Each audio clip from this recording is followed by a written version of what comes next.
Baik, Assalamualaikum warahmatullahi wabarakatuh. Selamat sore Bapak Ibu Guru, teman-teman, adik-adik yang sudah mengikuti live Instagram Smart Indonesia. Eh, saya ucapkan selamat, semoga senantiasa diberikan kesehatan, keselamatan, dan juga kebahagiaan oleh Allah Subhanahu wa Ta'ala. Hari ini, di kesempatan kali ini, kita akan melanjutkan kembali ya IG Live Smart Indonesia dengan tema atau seri Teacher Talk yang akan membahas seputar aktivitas pendidikan saat pandemi dan nanti pasca pandemi. Nah, hari ini kita akan kedatangan tamu. Kita datangkan dari IMZ yang nanti akan membahas seputar tema tentang belajar merangkul asa, memberdayakan pahlawan devisa, tips dan strategi andragogi pemaksimalan potensi menjadi kompetensi. Nah, sore hari ini kita akan membahas hal tersebut yang nanti akan dipaparkan oleh Guru Riki. Semoga menjadi inspirasi kita sebagai guru, inspirasi kita sebagai mahasiswa calon guru, inspirasi kita sebagai pendamping masyarakat juga nanti. Harapannya memang kita banyak mengambil pelajaran ya dari apa yang disampaikan nanti oleh Guru Riki. Nah, sebelum saya memperkenalkan lebih jauh siapa itu Guru Riki, sebelum saya bacakan CV-nya, saya akan terlebih dahulu mengundang narasumber kita ke live IG ini. Nah, mungkin guru-guru kemarin sudah menantikan IG live karena sebetulnya jadwal kita itu setiap hari Jumat ya, setiap hari Jumat sore jam 4 itu kita sudah jadwalkan sampai akhir tahun. Jadi bagi yang belum berkesempatan mengikuti di Jumat sebelumnya bisa mengikuti di Jumat-Jumat berikutnya. Oke, baik, kita langsung panggil saja Guru Riki ke live kita ini.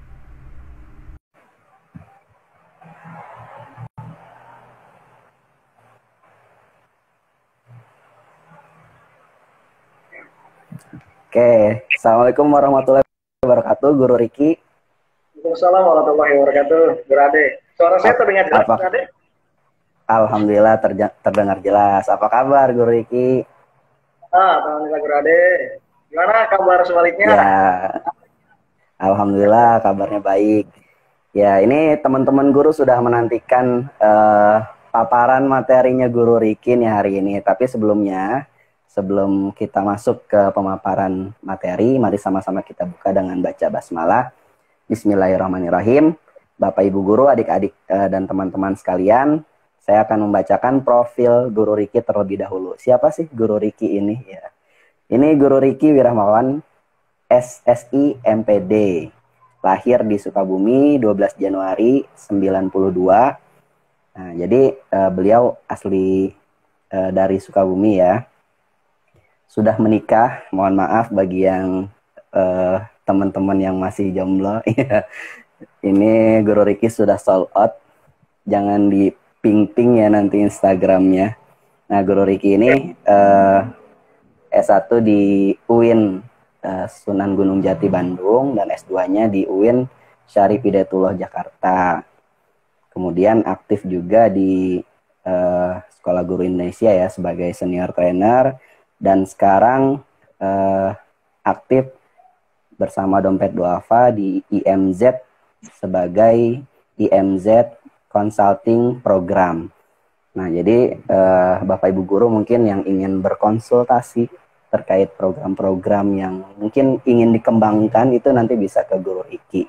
Nah, itu ya sekilas profil dari Guru Riki Wirahmawan. Saya nggak bisa menyebutkan terlalu detail, takut nanti ada yang tiba-tiba datang ke rumah Guru Riki kalau disebutkan alamatnya terlalu jelas.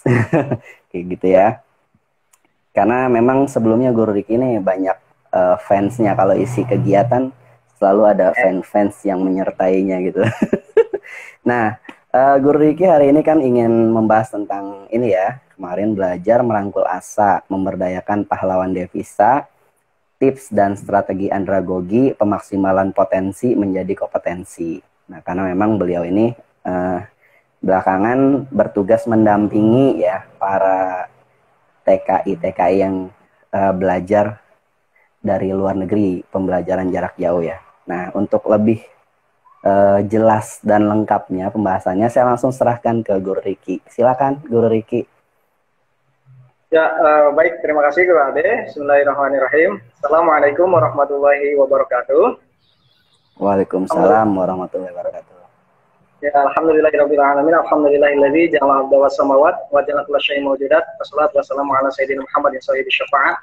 Wa ala alihi wa tabi'in wa tabi'in amma ba'du. Puja dan puji serta syukur marilah kita panjatkan kehadirat Allah Subhanahu wa taala. Di kesempatan sore hari ini kita dipertemukan untuk sama-sama belajar, sama-sama sharing, sama-sama kecintaan kita terhadap ilmu seperti itu, sehingga alhamdulillah di kesempatan hari ini melalui IG Live gitu ya, Guru Ade ya, alhamdulillah sama-sama kita bisa ngobrol lah kayak gitu, ngobrol membicarakan tentang seputar dunia pendidikan ya. Alhamdulillah Guru Ade telah memberikan kesempatannya bagi saya, maka mungkin untuk kurang lebih 1 jam atau sampai malam nih Guru Ade. Saya kira-kira selama berbincang kaitannya dengan tadi yang sudah Guru Ade sebutkan, salah satunya adalah tips dan strategi andragogi pemaksimalan potensi menjadi kompetensi. Kalau misalkan ada studi kasus, maka studi kasus yang saya gunakan adalah para pahlawan devisa yang ada di Hong Kong kayak gitu. Alhamdulillah sudah tadi disebutkan oleh Guru Ade, saya diberikan amanah oleh IMZ Dompet Alpha untuk kemudian dalam tanda kutip gitu ya, menahkodai kegiatan-kegiatan program consulting di Indonesia dan juga menahkodai kegiatan-kegiatan pembelajaran, training kayak gitu, dan konsultasi juga di Hong Kong. Alhamdulillah untuk kegiatan di Hong Kong ini kita sudah masuk pada angkatan kelima, Guru Ade, sudah masuk ke angkatan kelima. Para TKI atau para pahlawan devisa di sana, kita manggilnya udah nggak TKI lagi di sana Guru Ade, tapi PMI, Pekerja Migran Indonesia kayak gitu. Ya, para PMI ya. Ya, sudah kemudian punya curiosity yang bagus untuk belajar mengembangkan potensi dan dirinya masing-masing, sehingga IMZ hadir di sana untuk kemudian memfasilitasi bagi para PMI di sana yang mau melanjutkan sekolah. Kita mengadakan namanya PKBM kayak gitu ya, mengadakan kejar paket, baik kejar paket B secara SMP atau kejar paket C secara SMA. Bukan hanya itu Guru Ade, tapi kita juga membuka kursus khusus dan juga pelatihan di sana. Ada kursus atau pelatihan komputer dan juga kursus pelatihan bahasa Inggris. Kerjasama dengan Dompet Alpha Hong Kong di sana, juga kita mengasah skill dan keterampilan para TKI, para pekerja migran Indonesia di sana untuk bisa seperti menjahit, dan juga ada klinik Quran untuk belajar membaca Al-Quran. Itu sekilas kaitannya dengan studi kasus yang akan kita sama-sama pelajari pada sore hari ini, akan kita diskusikan kayak gitu. Sebelum saya membahas lebih lanjut kaitannya dengan kejar paket lah, atau kaitannya dengan perhongkongan tadi yang saya sebutkan, hari ini ataupun sore ini saya akan lebih ke masalah teoritis yang mungkin nanti kita akan simulasikan atau akan kita akulturasikan kayak gitu ya, dengan praktik-praktik ataupun simulasi kependidikan yang mungkin terjadi di Hong Kong kayak gitu pada kesempatan hari ini ataupun yang telah kita lakukan sampai dengan angkatan 5. Baik, kita masuk rekan-rekan semua kaitannya dengan tips dan strategi andragogi pemaksimalan potensi menjadi kompetensi kayak gitu ya. Nih, kalau kita ngomongin tentang kalau kita berbicara tentang andragogi kayak gitu, rekan-rekan semua, maka tidak lepas andragogi ini dikaitkan dengan beberapa hal. Tapi sebelum jauh kita menuju ke sana, saya akan bahas secara etimologi dan terminologi. Kalau secara etimologi, andragogi ini dia berasal dari bahasa Yunani, yaitu terdiri dari 2 kata, yaitu andra dan agogos. Andra itu dia berarti orang dewasa, sedangkan agogos itu berarti memimpin orang dewasa secara etimologi. Karena secara terminologi kaitannya dengan andragogi ini rekan-rekan semua adalah suatu seni dan ilmu untuk membantu orang dewasa, bagaimana orang dewasa tersebut bisa belajar. Secara sederhananya seperti itu. Jadi suatu seni dan ilmu untuk membantu orang dewasa itu bisa belajar. Kata andragogi tadi pertama kali itu disebutkan ataupun digunakan pertama kali itu oleh Alexander Kepp pada tahun 1883. Alexander Kepp pada waktu tersebut menggunakan istilah andragogi untuk apa sebetulnya? Itu adalah untuk merumuskan dan menjelaskan kayak gitu ya. Maksudnya menjelaskan perumusan dari konsep-konsep dasar pendidikan yang dicetuskan oleh Plato kayak gitu. Hanya saja pada kesempatan ini kita tidak akan membahas lebih jauh konsep-konsep dasar teori pendidikan mana yang kemudian disampaikan ataupun yang dicanangkan oleh Plato yang kemudian dijelaskan langsung oleh tadi Alexander Kepp gitu. Nah, kalau misalkan dalam dunia pendidikan, otomatis biasanya kita juga mengenal ya istilahnya tentang pedagogi juga kayak gitu. Kalau pedagogi kan kaitannya dengan anak-anak gitu ya. Bagaimana kita mengajar, menuntun anak-anak untuk melakukan proses pembelajarannya. Sama dengan halnya andragogi, pedagogi juga sebetulnya kan terdiri dari kedua kata ya. Dia ada kata paid dan agogos. Paid itu adalah anak-anak dan agogos itu adalah memimpin. Jadi kalau secara terminologi tadi, apa berarti ya tadi suatu cara ataupun suatu hal yang dilakukan agar apa? Ya agar anak-anak bisa belajar dengan. Nah, kalau misalkan dalam dunia pendidikan kita mengenali dan kita masalah andragogi, maka otomatis kita juga harus bisa mengidentifikasi tuh perbedaan-perbedaan dari andragogi dan pedagogi seperti apa. Dari hasil perenungan yang telah dilakukan gitu ya, apa yang telah jadi based on experience yang telah didapatkan dan juga beberapa sumber-sumber pengetahuan yang coba saya kumpulkan seperti itu setidak-tidaknya perbedaan antara pedagogi dan andragogi itu terdiri dari 4 hal rekan-rekan semua. Yang pertama itu bisa diidentifikasi dari citra diri. Nah, dengan citra diri yang pertama, ini kalau misalkan anak-anak gitu ya, tergantung pada orang lain, kesannya seperti itu, maka pada andragogi ini, otomatis seorang anak ini sudah harus bisa membuat keputusan untuk dirinya sendiri. Itu adalah cara andragogi. Jadi apa implikasinya? Implikasi dari keadaan tersebut dalam hubungan antara guru dan murid adalah pada proses andragogi hubungan itu bersifat timbal balik gitu ya, bersifat timbal balik dan saling membantu. Sedangkan pada proses pedagogi otomatis hubungan itu lebih ditentukan oleh guru dan bersifat satu arah saja. Nah, citra diri karena saya sudah bisa menentukan mana hal yang baik dan benar bagi saya, maka saya sudah dewasa. Saya sudah dewasa, otomatis proses pembelajaran andragogi bisa masuk. Tapi kalau misalkan anak dia belum bisa memutuskan apa yang baik dan benar bagi dirinya sendiri, dan dia masih tergantung pada orang lain, maka proses pembelajaran pedagogi berlangsung pada saat itu. Gitu.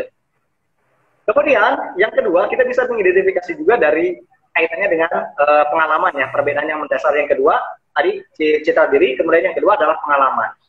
Kalau dalam proses pembelajaran andragogi, pengalaman-pengalaman yang didapatkan oleh siswa atau peserta didik itu adalah menjadi sumber informasi sebetulnya. Karena orang dewasa otomatis sudah memiliki pengalaman-pengalaman hidupnya kayak gitu. Sehingga proses pembelajaran yang terjadi bisa dikaitkan dengan pengalaman-pengalaman yang terjadi pada peserta didik tersebut kayak gitu. Pada proses pembelajaran tersebut. Beda halnya dengan pedagogi. Karena pedagogi ini masih kecenderungannya dengan anak-anak, maka otomatis apa? Dalam pendekatannya pun guru itu hanya cenderung satu arah. Hanya pengalaman itu justru dialihkan gitu ya dari pihak guru ke murid saja, dari guru murid pengalaman guru murid gitu. Tidak lantas kemudian dua arah. Kalau metode yang digunakan biasanya kalau pedagogi itu dia lebih kepada ceramah, guru yang memberikan informasi apa pengalaman yang dia dapatkan. Sedangkan pada pengalaman belajar dengan andragogi, dia diskusinya kelompok. Masing-masing kelompok dia memiliki kesempatannya untuk kemudian bersuara dan juga untuk menyampaikan pengalaman-pengalaman yang terjadi baik ya pengalaman-pengalaman yang terjadi pada peserta didik kayak gitu. Itu dilihat dari dua hal, citra diri, pengalaman, dan yang ketiga adalah kesiapan belajar rekan-rekan semua. Nah, dalam pendekatan pedagogi gitu ya, gurulah yang memutuskan isi pelajarannya apa dan bertanggung jawab terhadap proses pemilihannya seperti apa, gitu ya. Kalau misalkan dalam proses pembelajaran, guru masih menentukan isi pelajaran dan juga bertanggung jawab terhadap proses pemilihannya kayak gitu. Sedangkan pada andragogi ini kaitannya kecenderungannya adalah peserta didik yang memutuskan apa yang dipelajarinya berdasarkan apa? Berdasarkan kebutuhannya sendiri. Guru hanya sebagai fasilitator kayak gitu. Itu yang tiga kaitannya dengan kesiapan belajar rekan-rekan semua. Dan yang terakhir yang keempat gitu ya, perbedaan yang mendasar antara pedagogi dan andragogi ini adalah dilihat dari apa? Nirwana waktu belajar. Maksudnya apa? Nirwana waktu belajar ini rekan-rekan semua ini dipandang sebagai suatu proses pemecahan masalah. Kalau untuk andragogi ini dia mencari dan juga memecahkan masalah pada hari itu. Sedangkan pada pedagogi biasanya untuk proses pembelajaran secara pedagogi itu harus mengumpulkan terlebih dahulu pengetahuan-pengetahuan, materi-materi gitu ya, yang dipelajarinya, yang kemudian bisa digunakan waktu-waktu kelak ketika memang ada masalah kayak gitu.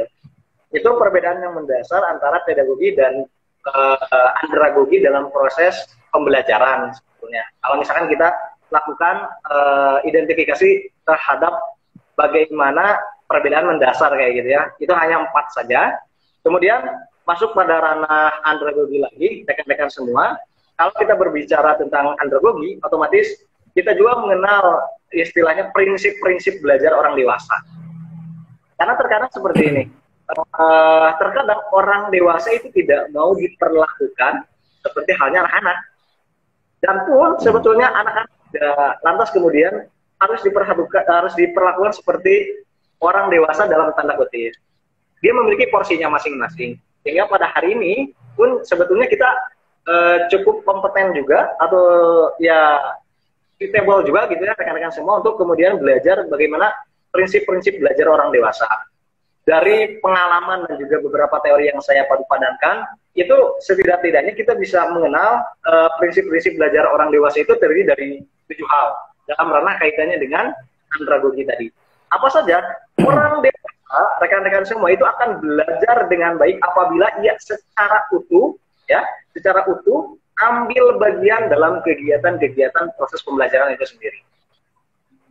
Saat saya menjadi seorang dewasa secara seutuhnya kayak gitu dan saya tidak diberikan waktu oleh guru atau oleh fasilitator, otomatis saya sebagai seorang dewasa kecenderungannya tidak akan begitu tertarik terhadap proses pembelajaran. Tapi ketika memang kita diberikan bagian untuk kemudian sama-sama bisa mengaktualisasi diri, itu menjadi satu hal yang menjadi menarik gitu ketika melakukan proses belajar mengajar. Kemudian yang kedua, orang dewasa, ya rekan-rekan semuanya, orang dewasa itu akan belajar dengan baik apabila apa? Apabila menyangkut mana yang menarik bagi dia dan ada kaitannya dengan kehidupan sehari-hari kayak gitu. Kan tadi sudah diketahui ya, kalau misalkan ada satu permasalahan tapi tidak ada kaitannya dengan saya dan tidak terlalu menarik dengan saya, maka otomatis saya tidak akan terlalu belajar dengan baik. Gitu. Orang dewasa biasanya kecenderungan seperti itu. Ada dulu hal menarik, maka dia biasanya akan belajar dengan baik juga. Apalagi ada kaitannya dengan dirinya sendiri, membahas satu hal yang mungkin dia memiliki permasalahan dan memiliki irisannya pada waktu proses pembelajaran tersebut, maka belajar kecenderungannya akan lebih optimal bagi orang dewasa. Kemudian rekan-rekan, yang ketiga, lagi yang ketiga itu adalah orang dewasa akan belajar sebaik mungkin apabila apa? Dia istilahnya apa ya? Apa manfaat bagiku gitu. Dia mengetahui, mempelajari manfaat dan praktis bisa dilakukan pada memecahkan masalah misalkan pada hari itu gitu. Biasanya kecenderungannya seperti itu. Prinsip-prinsip belajar yang dilakukan orang dewasa. Kemudian apalagi rekan-rekan semua, dorongan semangat gitu ya. Yang keempat itu dorongan semangat dan motivasi. Biasanya yang survei di lapangan itu mengatakan bahwa tingkat kecenderungan motivasi seseorang belajar itu ternyata tidak lantas kemudian bisa bertahan dalam jangka waktu yang lama katanya. Bahkan menurut teori Edgar Dale kan, kalau kita pernah belajar kayak gitu ya, sama-sama kita pernah belajar tentang teori Edgar Dale, kita mengetahui itu bagaimana seseorang bisa kemudian dilakukan diketahui dia bisa menyerap berapa persen informasi pembelajarannya ketika memang tadi itu ada beberapa tahapan yang harus dia lakukan. Bagaimana dia bisa memaksimalkan potensi panca inderanya kayak gitu sehingga dia melakukan semuanya kayak gitu kan, TN itu sampai 90% dan lain sebagainya. Perlu adanya dorongan dan motivasi untuk melakukan itu semua kayak gitu. Kemudian apalagi rekan-rekan semua, proses yang kelima itu adalah orang dewasa belajar sebaik mungkin apabila apa? Dia mempunyai kesempatan waktu gitu ya. Kesempatan waktu diberikan rentang waktu yang cukup untuk dia bisa mengaktualisasikan diri. Gitu. Kecenderungannya kalau misalkan orang dewasa dan kemudian anak-anak bisa dilihat saja gitu ya. Bagaimana orang dewasa belum tentu gitu ya, belum tentu dia mau belajar untuk hal yang kedua kalau misalkan menurut teori andragogi ini kalau dia belum kecenderungannya belum selesai dengan satu ini. Biasanya pendalaman terlebih dahulu terhadap satu materi ini yang kemudian kalau dia sudah paham baru dia bisa masuk ke proses pembelajaran yang selanjutnya. Kalau itu dilaksanakan gitu ya dalam proses belajar mengajar. Yang saya rasakan selama ini seperti itu. Harus selesai dulu baru kemudian masuk ke tahap selanjutnya. Untuk bisa masuk tahap selanjutnya otomatis memiliki atau membutuhkan waktu yang relatif disesuaikan dengan tadi proses penyerapan informasi yang didapatkan oleh masing-masing peserta didik itu sendiri gitu ya. Kemudian yang keenam, rekan-rekan semua, proses belajar itu dipengaruhi juga oleh pengalaman masa lalu dan juga daya pikir dari warga belajar. Itu adalah prinsip-prinsip belajar orang dewasa yang keenam. Biasanya pengalaman-pengalaman ini yang telah tadi coba kita sebutkan juga, ini bisa menjadi sumber belajar yang begitu mahal ketika memang seorang yang dewasa masuk dalam proses pembelajaran. Otomatis ada materi, ada teori dari berbagai macam sumber kayak gitu. Ini biasanya direlasikan juga, dikorespondensikan juga dengan bagaimana dia memiliki pengalaman masa lalu dan juga bisa dilakukan proses identifikasi lebih lanjut dengan materi-materi tersebut. Kemudian yang keenam, rekan-rekan semua, atau yang ketujuh ya, yang ketujuh ini adalah saling pengertian gitu. Jadi adanya proses saling mendukung, saling pengertian orang dewasa juga dengan fasilitatornya bisa dikatakan seperti itu, atau masih orang dewasa dengan peserta didik yang lain, dengan orang dewasa yang lain. Biasanya untuk bisa mencapai satu tahap proses pembelajaran, orang dewasa akan saling support terhadap apa yang harus mereka dapatkan. Misalkan kalau dalam hal ini adalah tujuan dalam pembelajaran, maka kecenderungannya orang dewasa harusnya saling support untuk bisa mendapatkan tujuan pembelajaran tersebut. Biasa itu rata-rata ya yang biasa dilakukan prinsip-prinsip belajar orang dewasa, yaitu dari menurut pendekatan andragogi itu sendiri. Baik, dari beberapa hal kaitannya dengan orang dewasa, sebetulnya ini lebih kecenderungan apa yang telah tadi dilakukan pada studi kasus kan. Studi kasus yang saya jalankan ketika memang kita melakukan proses belajar mengajar di acara paket Hongkong sebetulnya sudah berjalan sampai dengan angkatan 5, dan juga memang saya melihat kecenderungan dari beberapa teori-teori yang ada tadi, beberapa teori-teori yang kemudian ya dipadu-padankan dengan pengalaman-pengalaman yang terjadi. Sebetulnya kecenderungannya lebih 80%. 80% ini merupakan based on experience dari apa yang dilakukan selama kita melakukan studi kasus proses pembelajaran paket C dan paket B. Kemudian yang kedua juga, cerita ini juga sebetulnya merupakan hasil refleksi juga dari guru-guru Nusantara.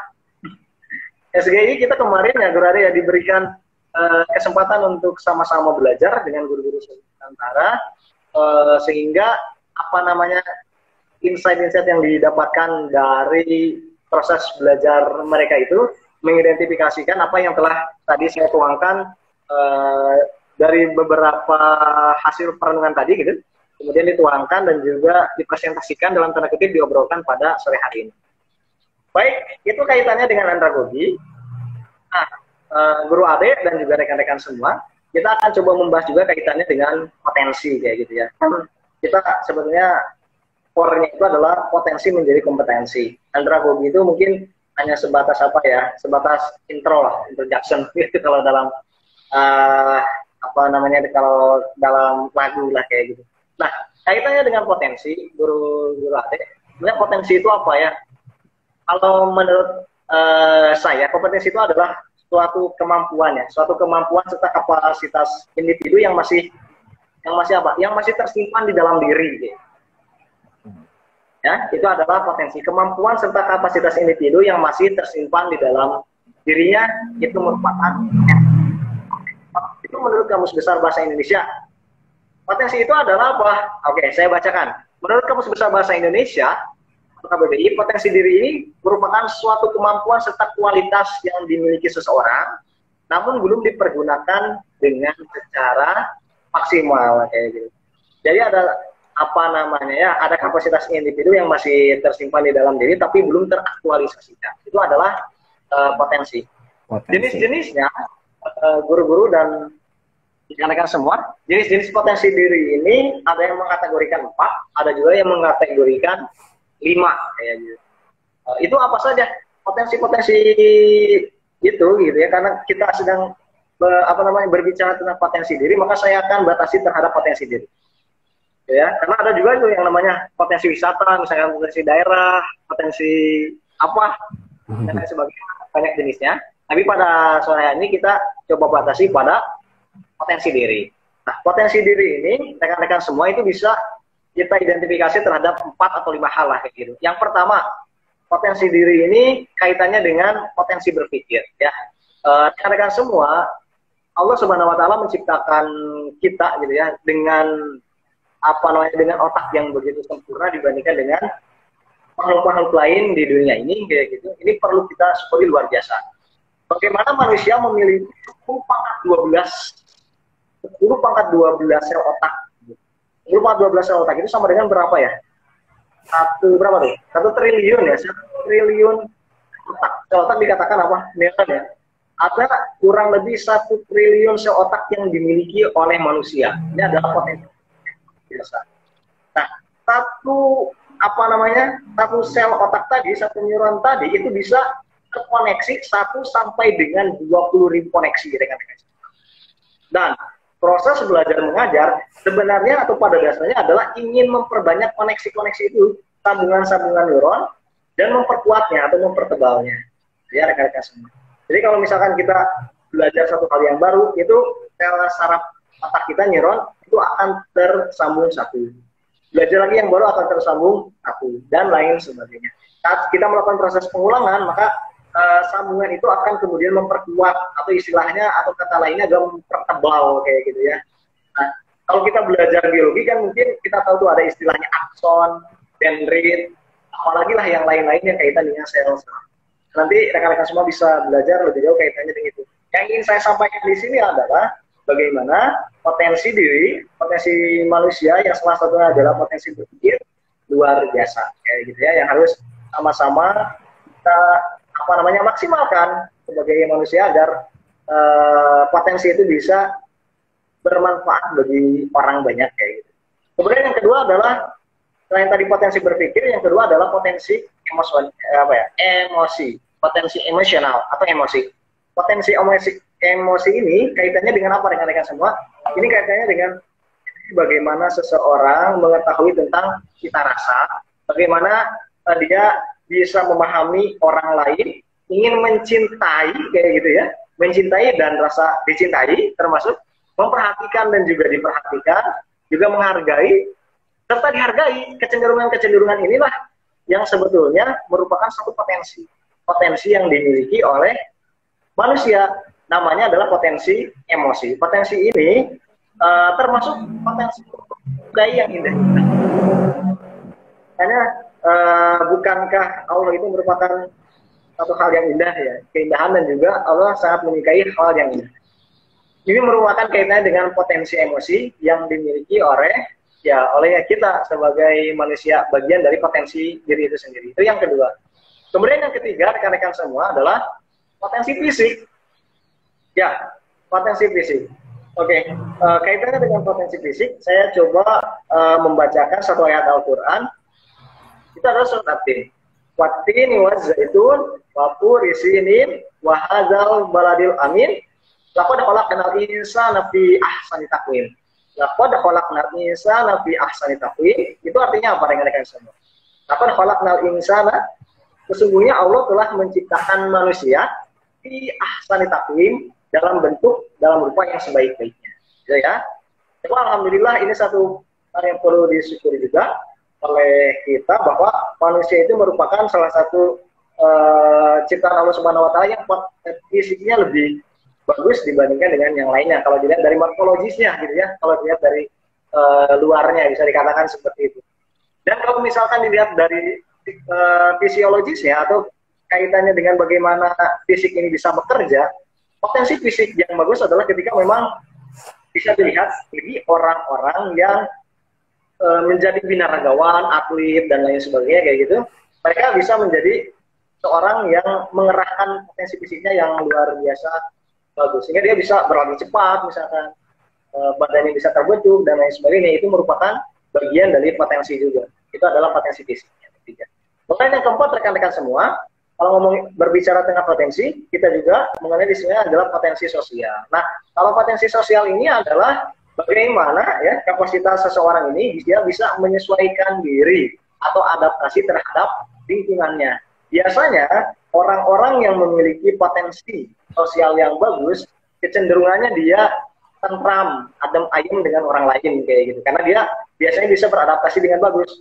Termasuk ketika ngomongin tentang potensi sosial, ini kaitannya juga dengan bagaimana seseorang bisa mempengaruhi orang lain. Orang yang memang memiliki potensi sosial yang bagus, kecenderungannya pun dia memiliki interaksi sosial yang bagus dengan orang lain.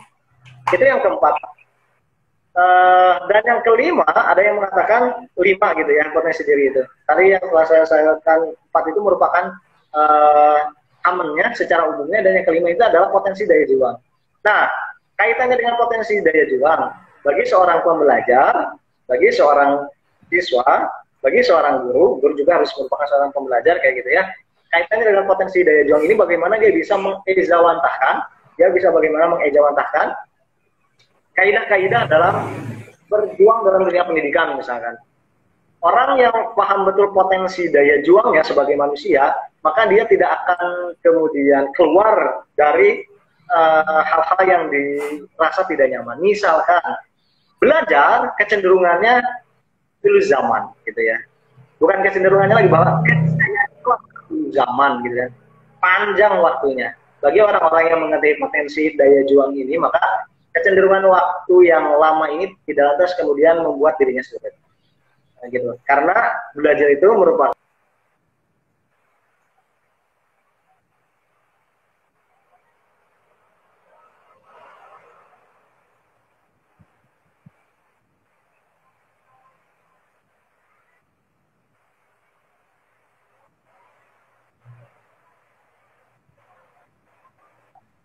proses pembelajarannya dengan baik.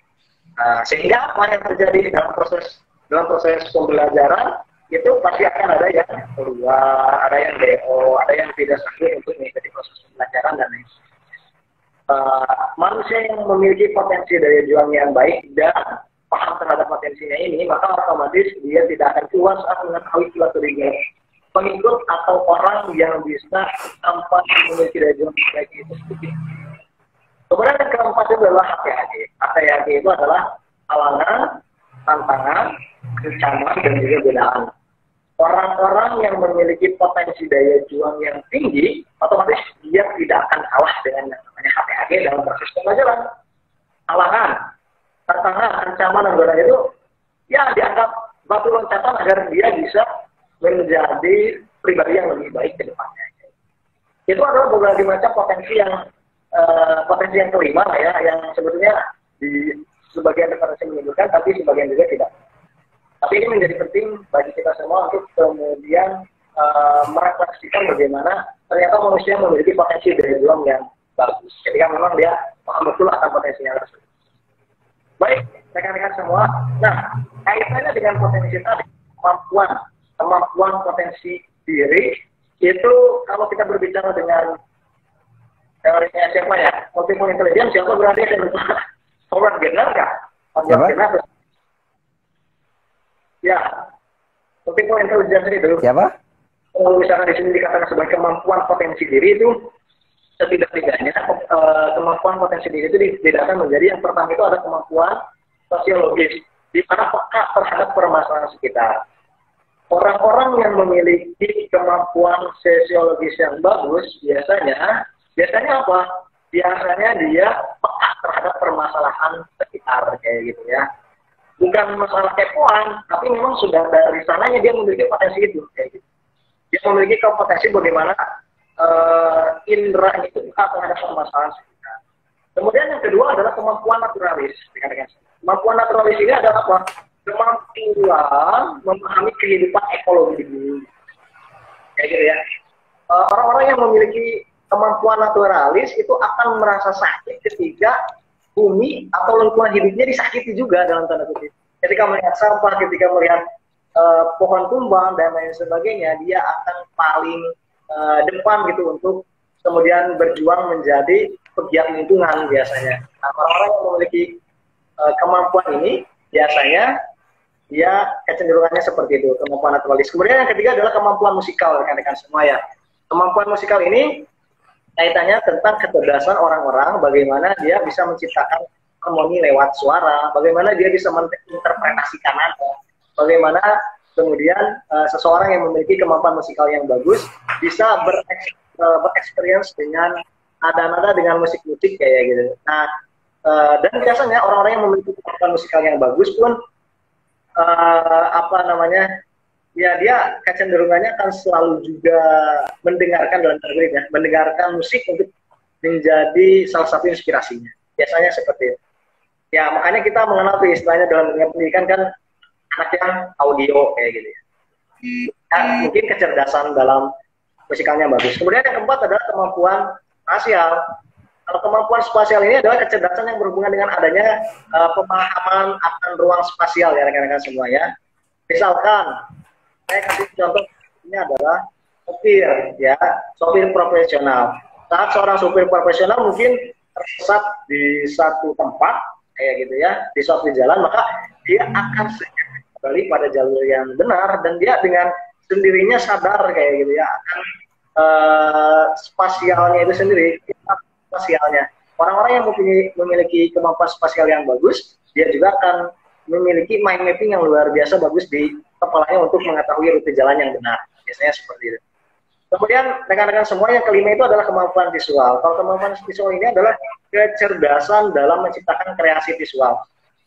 Misalkan adanya gambar, dia cerdas menggambar, cerdas melukis, cerdas membuat film dan lain sebagainya.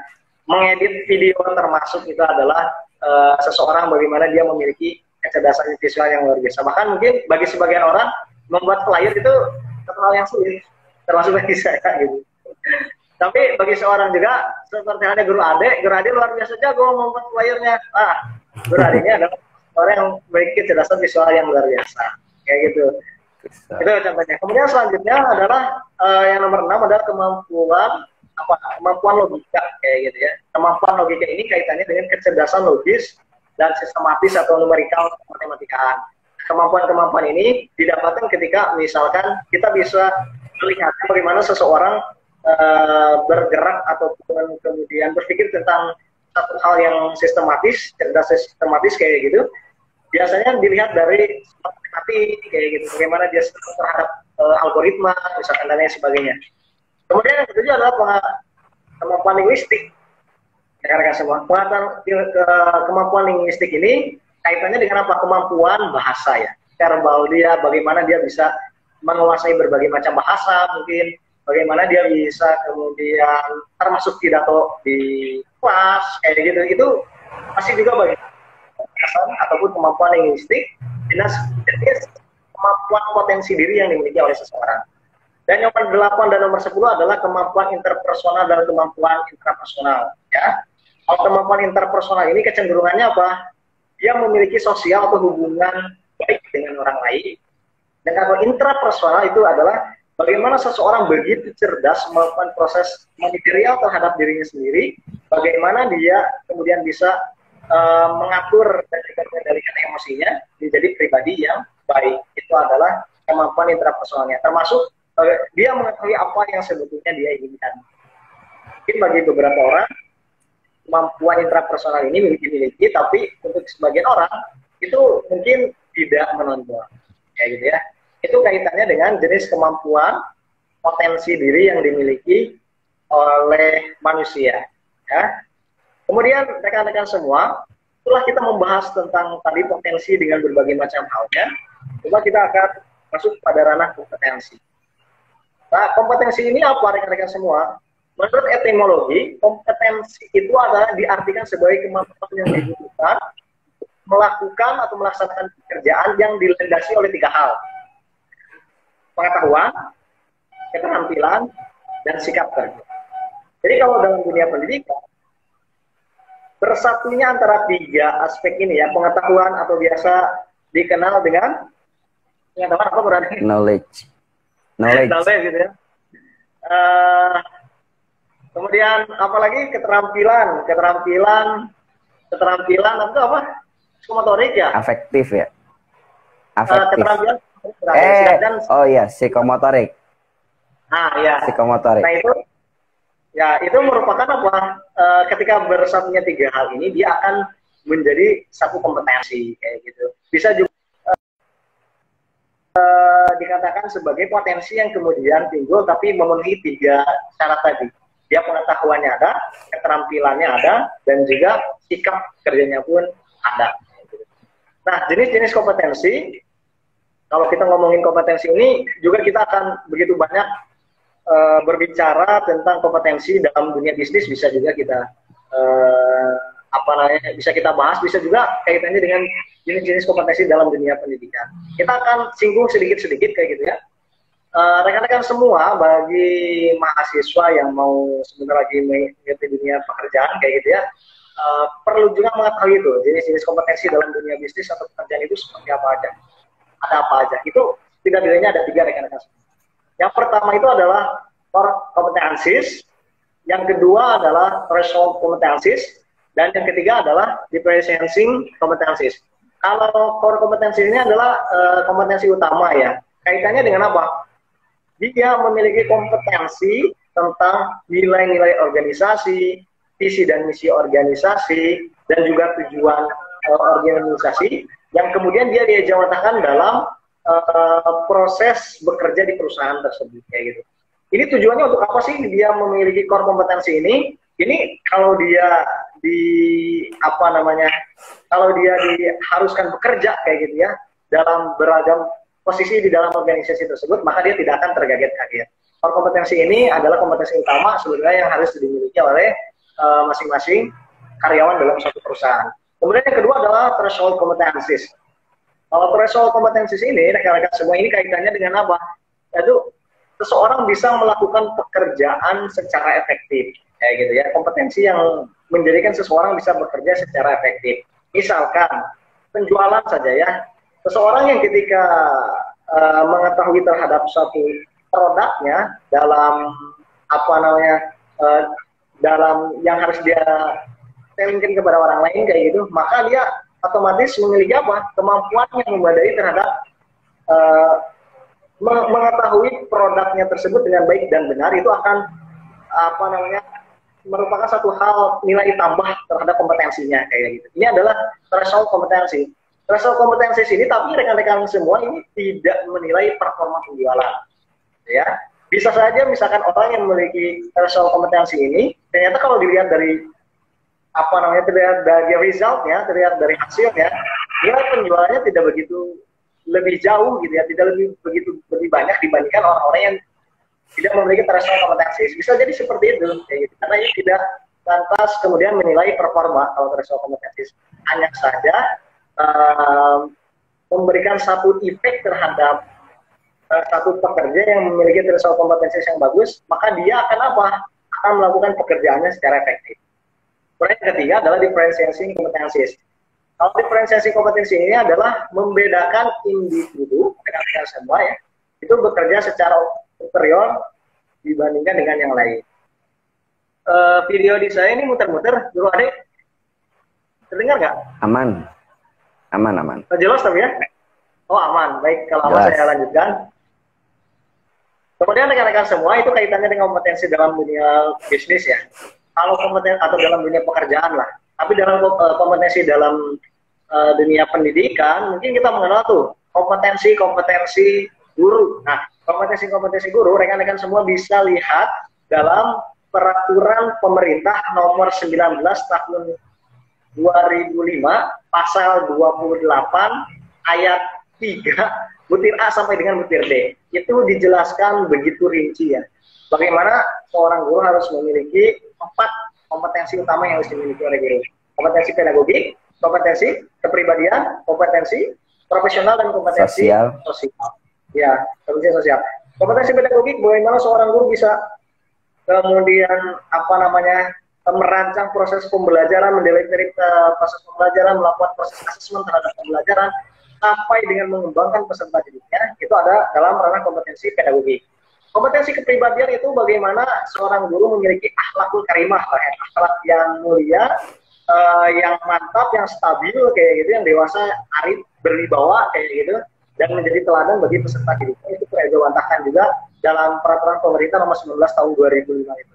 Kemudian yang ketiga, rekan-rekan semua, kaitannya dengan kompetensi profesional. Kompetensi profesional itu adalah bagaimana seorang guru dia paham betul, mengerti betul, secara luas dan mendalam kayak gitu ya, secara luas dan mendalam terhadap materi ajar yang dia bawakan. Sehingga apa harapannya?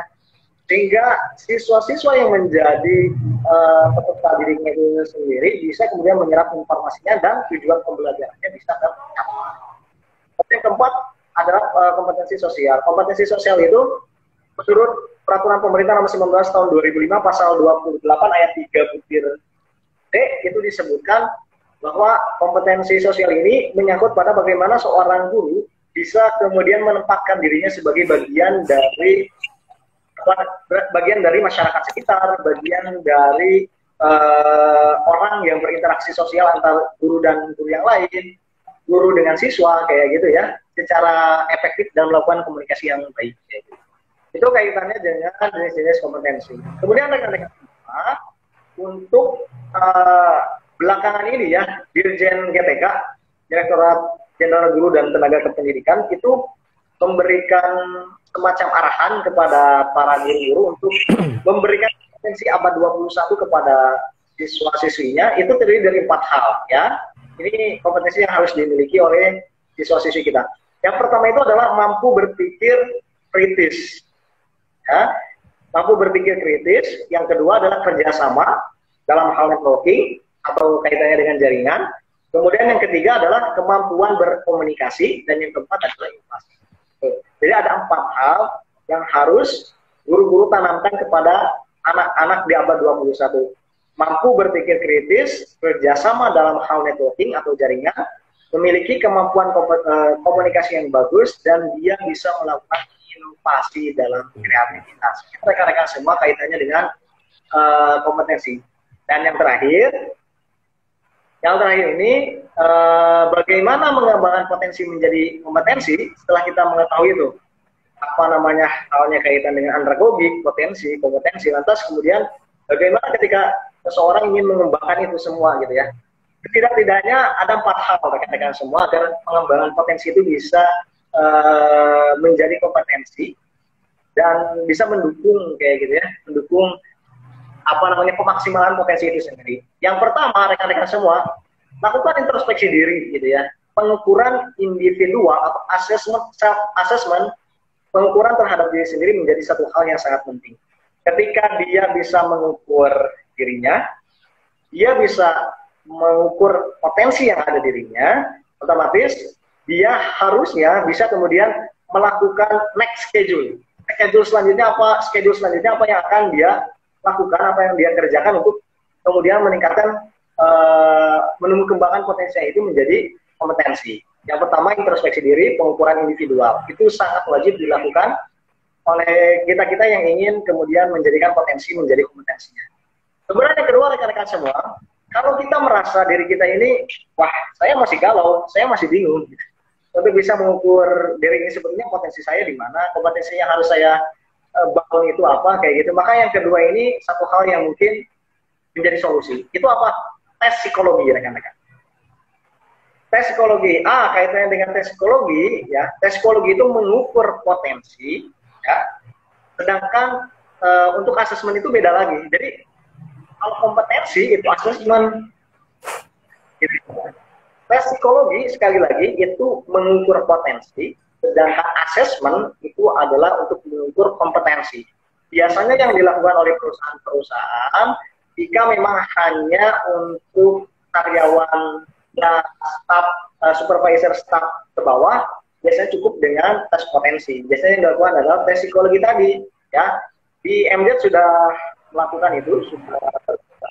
Bagi rekan-rekan yang iklan, bagi rekan-rekan yang ingin coba mengetahui lebih jauh kaitannya dengan ya, silakan boleh menghubungi Gurade ke saya nanti kalau untuk mengukur bagaimana potensi.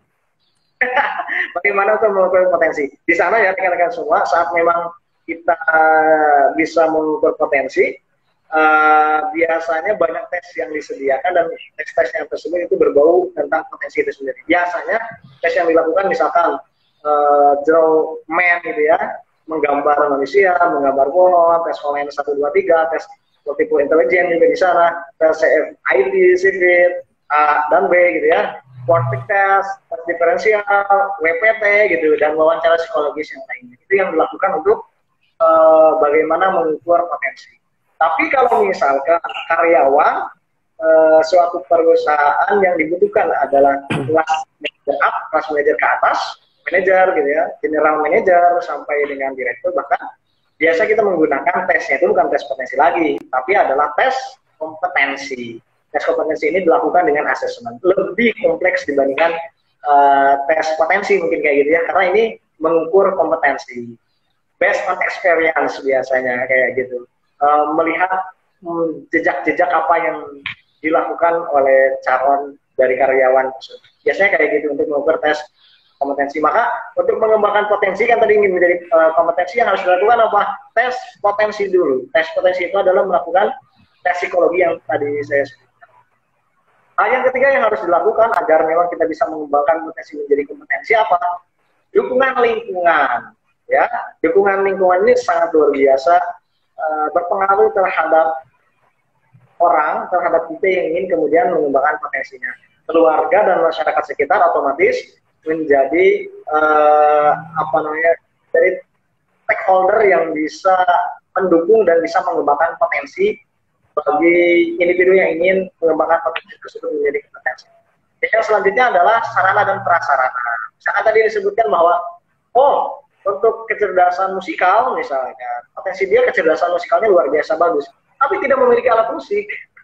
Apa yang terjadi kayak gitu ya? Makanya memang sarana dan prasarana ini menjadi salah satu faktor pendukung untuk mengembangkan potensi dan kompetensi. Yang lain-lainnya itu bisa kita review, kita bisa melihat bagaimana keseharusan potensi itu berubah menjadi kompetensi. Tapi secara garis besar mungkin bisa disebutkan demikian.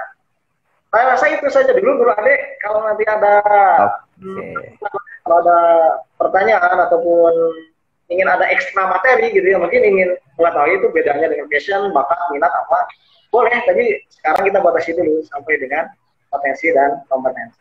Itu saja dulu Guru Ade. Saya kembalikan ke Guru Ade. Baik, terima kasih Guru Riki. Wah, sudah banyak sekali nih memaparkan terkait dengan tips ya mengembangkan potensi menjadi kompetensi. Nah, sebenarnya udah banyak pertanyaan nih dari saya sambil mendengarkan sambil mikir. Oh gitu ya. Jadi dari hasil penjelasan Guru Riki tadi ada beberapa muncul pertanyaan di benak saya. Yang pertama nih ya, tadi pembelajaran andragogi ya, karena andragogi kan identik dengan pembelajaran orang dewasa. Biasanya itu dilakukan dari usia mahasiswa ya mungkin ya, mahasiswa ke atas itu menggunakan pembelajaran orang dewasa. Karena orang dewasa sudah bisa memilih ya apa yang mungkin mendatangkan manfaat untuk dia, mana yang dia butuhkan untuk pekerjaannya, mana yang dia butuhkan untuk bekal hidupnya, misalnya kayak gitu.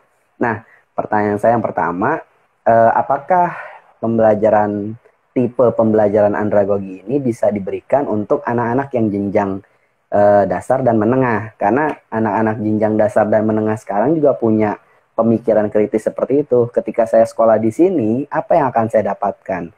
Ketika saya sekolah di sini, belajar ini, nanti manfaatnya untuk saya apa? Nah, itu yang pertama. Bisa nggak diimplementasikan untuk jenjang dasar dan menengah? Terus yang pertanyaan kedua, tadi di multiple intelligence ya. Di multiple intelligence, mungkin nggak sih seseorang itu punya lebih dari satu kecenderungan kecerdasan gitu. Dan bagaimana memaksimalkan ketika dia memiliki lebih dari satu kecenderungan itu. Itu yang kedua. Dan yang ketiga,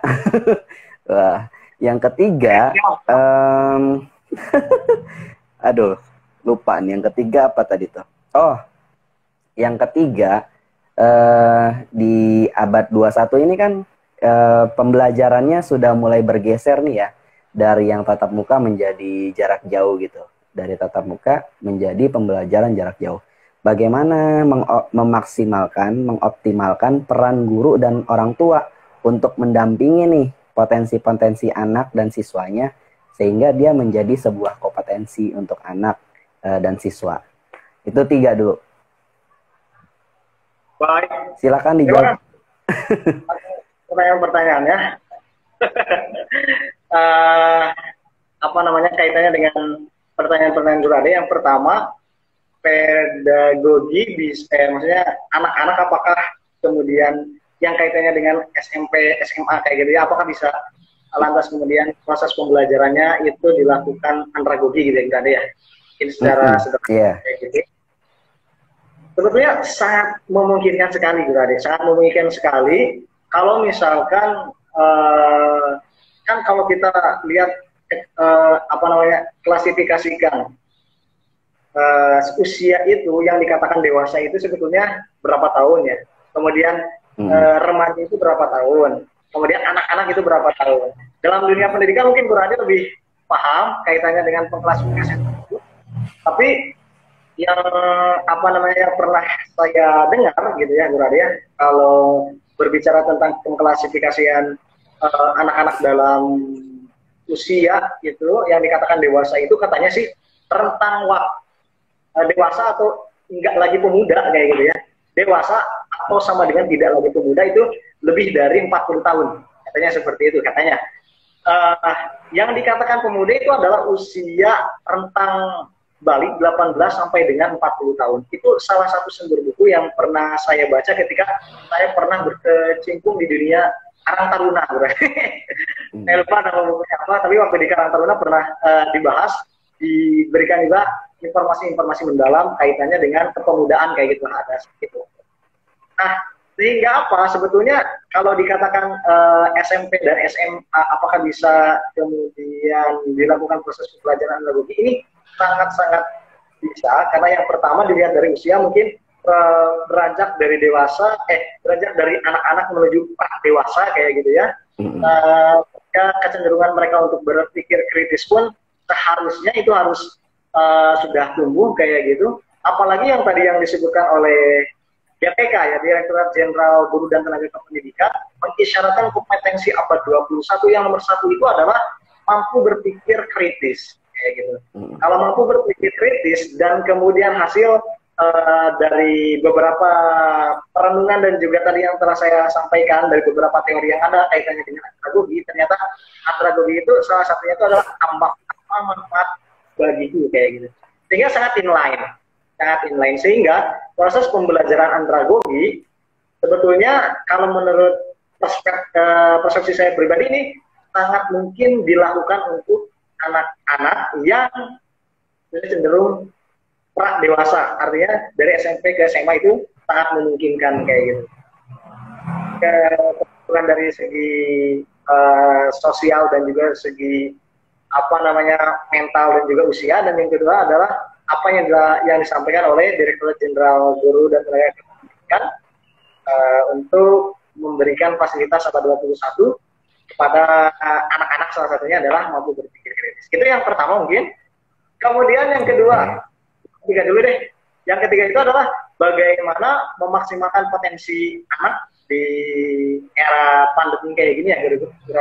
Di era pandemi ini di mana media itu menjadi salah satu hal yang bisa peran media bisa dilakukan menjadi apa namanya peran yang bisa dibimbing oleh guru, itu memang salah satunya adalah menggunakan media. Memaksimalkan potensi anak dan menjadikannya apa namanya yang saya sampaikan, kalau kita melakukan proses perenungan lebih dalam itu terdiri dari 4 hal ya. Dan yang faktor yang keempat itu adalah dukungan lingkungan, keluarga, masyarakat sekitar, termasuk masyarakat sekitar ini adalah guru kayak gitu, Bro.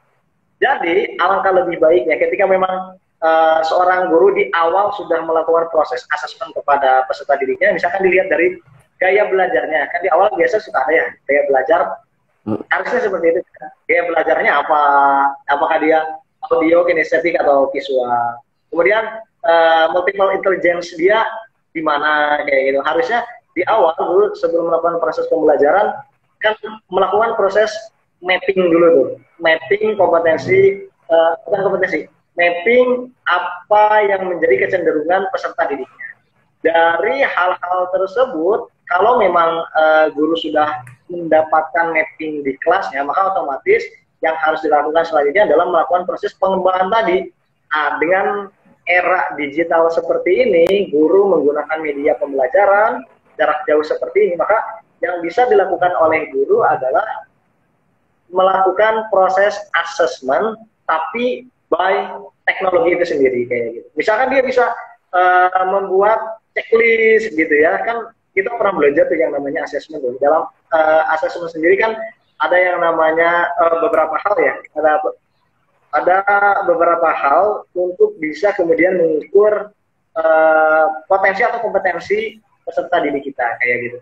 Nah, dari itu mungkin kita bisa dapatkan gitu, oh potensi dia misalkan tadi salah satunya adalah kemampuan kecerdasan dalam bidang matematis. Misalkan untuk guru-guru yang kreatif, carilah kayak gitu ya, carilah informasi mengenai apa namanya kaitannya dengan olimpiade kematematikaan, kaitannya dengan apa informasi-informasi bagaimana mengembangkan potensi yang dimiliki oleh siswa. Masih sangat bisa dilakukan, akan sampai masa pandemi seperti ini masih bisa dilakukan walaupun guru tidak kemudian membimbing siswanya kayak gitu ya. Jadi mungkin guru harus responsif dan juga peserta didik juga harus kemudian reaktif gitu. Nah, itu yang bisa salah satu hal yang bisa dilakukan agar mengembangkan potensi dan kompetensi di masa pandemi seperti ini, di mana guru hanya bisa membimbing secara jarak jauh. Jadi ada checklist kalau misalkan memang itu diperlukan. Kemudian yang kedua, gurunya memfasilitasi peserta didiknya untuk kemudian mengembangkan potensinya dengan cara tadi mencari informasi-informasi kaitannya dengan lomba-lomba, misalkan dan lain sebagainya itu bisa. Lalu yang ketiga, kerjasama dengan guru BK. Guru BK biasanya berasal dari orang-orang psikolog ya. Kalau orang psikolog itu biasa kecenderungannya bisa kemudian memfasilitasi peserta didik, siswa-siswi itu sesuai dengan apa yang minat dan bakatnya harusnya seperti itu. Nah, tadi kita belum masuk kepada ranah minat dan bakat sebetulnya.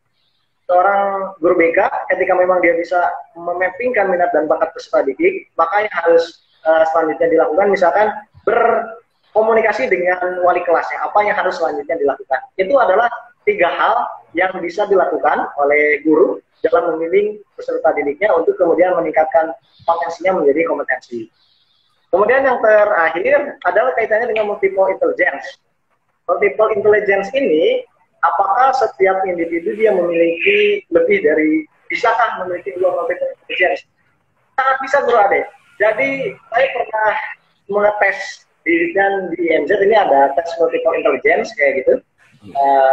Untuk mengetahui, salah satunya adalah ingin mengetahui multiple intelligence dia menurut dari Howard Gardner gitu ya, itu dia pada posisi mana? Saat dites itu ternyata kecenderungannya hampir masuk ke semuanya, biasa. Hampir masuk ke semuanya. Dia memiliki kecerdasan di musik iya, kecerdasan di kematematikan iya, kecerdasan di spasial iya, kecerdasan sekali kecerdasan yang dia miliki kayak gitu. Maka selanjutnya apa yang kita informasikan kepada orang tuanya? Yang pertama kita melakukan asesmen lebih lanjut dengan orang tuanya, kayak gitu Guru Ade. Orang tuanya kita wawancarai lebih lanjut, kemudian sampai diminta apa nilai-nilai rapotnya, bahkan untuk kita bisa menjajaki lebih lanjut apa memang hasil tesnya ini reliable atau tidak. Dan memang setelah kita melihat nilai tesnya itu dari rapotnya, kemudian hasil wawancara dengan orang tuanya menunjukkan kecenderungan itu memang ada. Jadi tidak lantas kemudian satu orang hanya memiliki satu multiple intelligence, tapi memang banyak juga orang-orang yang memiliki kecerdasan lebih dari satu gitu. Mungkin saya hanya bisa dalam tanda kutip ya, karena dulu belajar matematik saja, tapi ternyata orang-orang sana itu banyak juga yang bukan hanya dia belajar matematik kemudian dia cerdas di matematik, tapi di linguistiknya luar biasa cerdas, kemudian musikalnya keren, yaitu fisiknya, olahraganya keren, dan itu satu. Atas kemudian bagaimana dia bisa mengoptimalkan itu semua, itu lain bukan satu hal yang sulit sebetulnya. Salah satunya adalah exercise atau latihan. Karena dengan cara mengasah tadi kalau saya sebutkan, ternyata dalam bagian otak manusia itu kan saat kita melakukan repetisi, pengulangan, maka neuron kita itu, aksonnya itu akan semakin tebal kayak gitu. Aksonnya semakin tebal, maka kecenderungan dia untuk berpikir dan juga melakukan sesuatu itu di amplop lebih baik kayak gitu. Itu kaitannya untuk menjawab nomor 2 Guru Ade. Sementara itu saja dulu ya. Oke, terima kasih Guru Riki sudah menjawab pertanyaan-pertanyaan saya nih ya. Oke, ya. Pengen diskusi lebih banyak lagi, tapi waktu membatasi kita nih Guru Riki. Ya, pas jam 5. Teman-teman juga, ya teman-teman juga ini sebetulnya menantikan diskusi yang lebih panjang lagi. Namun apalah ya, kita memang sudah batasi kegiatan ini sampai dengan jam 5. Sebelum saya tutup, silakan Guru Riki, mungkin ada closing statement yang ingin disampaikan.